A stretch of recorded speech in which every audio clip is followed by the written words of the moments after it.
ছিল, এই বাড়িতে এসে উপস্থিত হয়েছি। দেখেন এই যে অবস্থা দেখেন, এদিকে হয়তো কল কুয়া এইদিকে ছিল, কিন্তু এই যে কলের যে পাইপটি সেটি দেখা যাচ্ছে, কিন্তু এখানে কল নেই।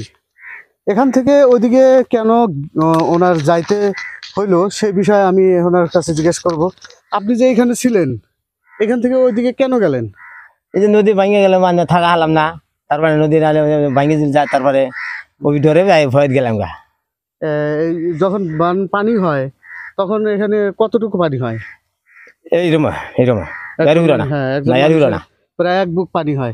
অন্য বছর ঘরেতেই থাকি, কিন্তু এবার থাকা হারিনি। মানজানি থেকে দাঁড় চলে মনে করে দেড় ভেঙেছিল যাওয়া, এই যে গাছ ডালটু সব ভেঙে পানি। আচ্ছা, তো এই যে আপনার এখানে আর কয়টা ঘর ছিল এদিকে? যদি আরো এইটা আমার একটা টিনি ঘর ছিল, এই যে একটা পাকা ঘর, এই যে পাহা আছে, ওইদিকে একটা পাকা ঘর ছিল ভেঙেছে নদীর। আচ্ছা, আর এখানে একটা পাকা ঘর আছে, আমার টিট আছে, আরো একটা ঘর এখানে আসছিল, এখানে 4টা বাইরে ছিল সারি 4টা, আমার বাড়িতে 5টা, এটা 6টা বাইরে ছিল, আর ওইটা ছিল 7টা। আর ওই নদীর পারে গেছে 3টা বাড়ি, ওই পারে বাড়ি নিছে, ওই বাড়ি। আচ্ছা আচ্ছা, ওরাও তো ওই নদীর একদিনই বেশি গে সব, ওরাই একদিন বেশি, এমন তো হস্তি পানি হয়েছিল।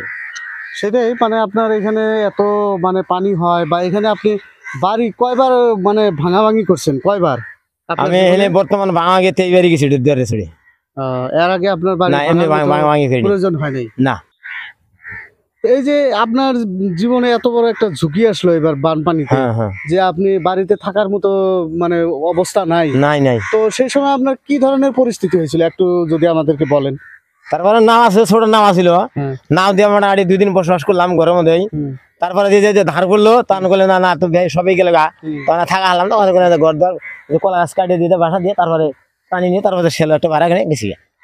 এখন তো বাড়ি ঘর তুলি নেই, এখনো ঘর তুলি নেই। আচ্ছা আচ্ছা, ঘর নিয়ে ছেলে মেয়ে বা বিবি তেনাদের কি ধরনের একটা করুণ পরিস্থিতি হয়েছিল? হয়তো সব নৌকাত ছিল, সব নৌকাতে মানে এখানে মানে আপনারা বসবাস করছেন।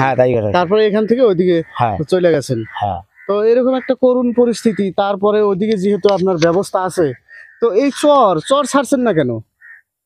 চরের প্রতি এত মায়া বা এত মহব্বত? বানে ছাড়াইলো। আচ্ছা আচ্ছা, যাই হোক, 22 বিঘা মাটির মাঝখানে বাড়ি, তাও থাকা হারলাম না। আল্লাহ তার মানে না। আপনার এখানে কতটুক জমি জমা আছে? 5 বিঘা মাটি আছে। আপনার? আমার নাম 22 বিঘা মাটি আছে, বাকি আছে 7টা। আচ্ছা আচ্ছা, মামু আছে, খালু আছে, খালা আছে। তো আমার মাটি 4 বিঘা আছে। আপনি 4 বিঘা মাটির মালিক? এই যে মিশিং এর বোরিং এর থেকে 4 বিঘা মাটি আমার। তো বোরিংটা আমার। তো আপনি এই যে আপনার এতটুকুন বয়স পর্যন্ত এখানে যে থাকলেন, এত অবস্থা, তো আপনি কি আপনার জীবনে কি বলতে চান? আপনি কি সুখী?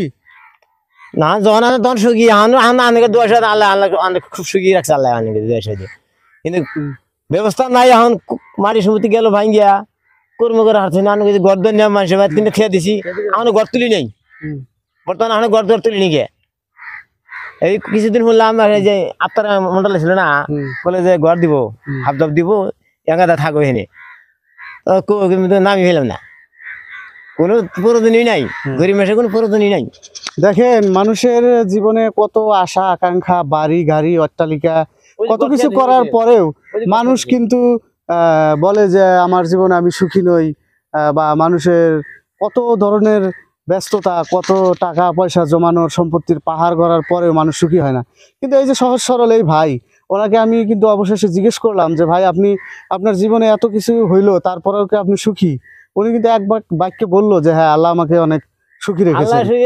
কিন্তু সুখী থাকার জন্য টাকা পয়সা, হ্যাঁ সেটাই, সুখী থাকার জন্য কিন্তু টাকা পয়সা বা বিল্ডিং বাড়ি গাড়ির প্রয়োজন আছে কি? প্রয়োজন কিন্তু নাই। তো এই ভাই কিন্তু সেই কথাটাই বুঝিয়ে দিয়েছে।